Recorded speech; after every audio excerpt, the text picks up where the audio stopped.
People could associate success of buying the car with winning the rally. The two linked together. So a great design and great marketing to support it. The Peugeot 205 GTI 1.9. A clear case of image building, if ever there was one.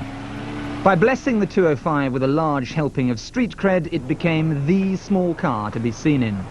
From the aspirational shopping shuttle of every suburban mummy to the Sloane Ranger's slingshot, it soon became dead trendy. The 205 instantly invigorated Peugeot, and their new look was widely imitated. In 1988, Peugeot looked at freshening the shape, but decided it couldn't be improved. Instead, the 205's styling motifs were reckoned too good to change and began to be echoed in their entire model range, from 309 to 605. One of the most endearing things about the 205 is its friendly wrap-round quality. It's beguiling to drive and feels right after the first mile of acclimatization. Steering's very sensitive, the turn-in is pin-sharp, and the ride is typically French. It smooths out every pimple and declivity in the contours. And there's plenty of leg and headroom, plus a half-decent boot to boot. Small wonder then that in its heyday, the motoring press dubbed it the best small car in the world. And one of the best used cars in the world has to be the 205 diesel, accounting for over 20% of 205 sales. Apart from a rattle at idle, they drive and handle just like the petrol item. And with 50 mpg and a life expectancy of 150,000 miles, they're serious good news and completely convincing. Problem is, used 205 diesel prices have always been epic, so much so that they're rarely cheap.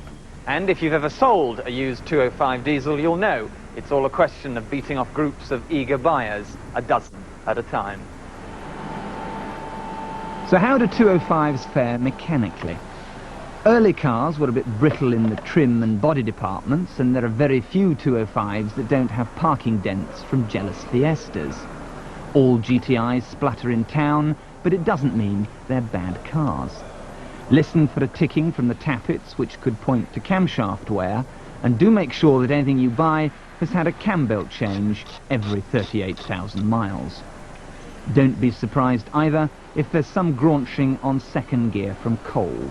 They all do that. Make sure as well whoever services it uses genuine Peugeot parts, like the proper Peugeot oil filter, which has a non-drain valve giving crucial oil pressure the moment the engine turns.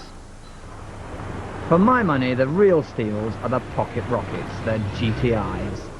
Because getting a cover note for a GTI has become as easy as insuring a building in Beirut, we got a quote of £6,000 for an 18-year-old on a 1.9. Used prices have fallen like a Steinway from a tower block. The GTIs are now actually cheaper than the smaller engined and less involving 205s. The 1.9 GTI makes a mightily entertaining package. It comes with half-leather trim, central locking, sunroof, electric windows and smart alloy wheels. And it's a machine that can pelt across country with as much poise and elan as cars costing 10 times as much. This shiny G-plate 24,000 mile 1.9 would set you back a very modest 4 to 4.5 grand. And the 1.6s, they're not dear either. That pretty K-plate Miami blue 1.6 in front, that's done 10,000 miles. To you, about 7,250. Or you could have a nice F-plate car done maybe 40,000 miles for 3 to 3.5, and that's when they really do become stonking good value for money. Because there are so many 205s, even I get confused with Peugeot's labyrinthine range. There are more special editions than the Bodleian library. Here are the ones to buy and the ones to walk away from.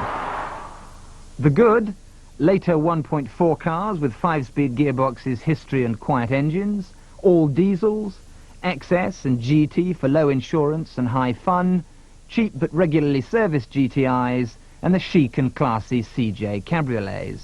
The bad, small engine 205s that have been pootled around town, early and scruffy A to C reg cars, and high mileage and hard driven GTIs. So the 205 is not simply a pretty face, not just a Trenderama roller skate. It's a pleasing confection of charm, reliability, low depreciation, economy and mateiness. But perhaps, more significantly, Peugeot are in no hurry to replace their bon bébé. Look hard at the new 306 and you'll see that the stylistic influence of the 205 still lives on. It's a true design classic.